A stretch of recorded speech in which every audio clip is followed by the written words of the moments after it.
চলতে চলতেই হঠাৎ করে মানুষ থেমে যায়। দর্শক, এরকম ছিলাম ছোট্ট, সেখান থেকে পর্যায়ক্রমে লাহে লাহে বড় হইলাম।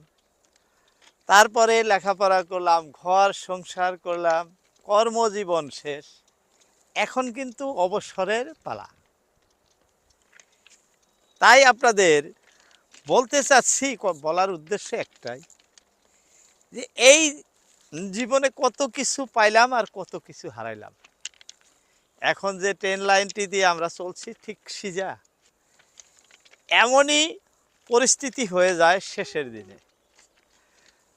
লাস্ট এরকম হয়, দাঁড়ানোর জায়গা থাকে না, দেখার মানুষ থাকে না, শোনার মানুষ থাকে না। আপনি যখন দুর্বল হয়ে যাবেন, অক্ষম হয়ে যাবেন, তখন আপনার পাশ দিয়ে কেউ না কেউ হেঁটে যাবে, আপনি আওয়াজ শুনবেন কানে, কর্ণগোচর হব, সেই ডাকলে আপনার ডাকে সাড়া দিতে চাইবে না, কারণ সবাই ব্যস্ত, সময় নেই। একই কথা, আপনার সঙ্গে যে 2 মিনিট সময় দিবে, সেই সময় হয়ে ওঠে না কারো।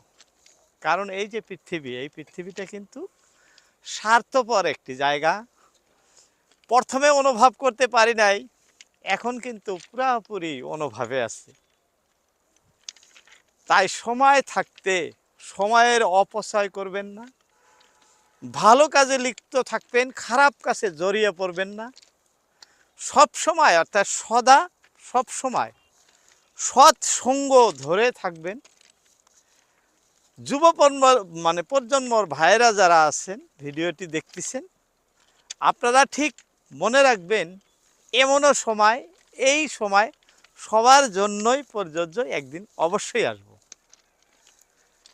যাই হোক, পথে চলতে চলতে কথাগুলো বলে ফেললাম। ধন্যবাদ।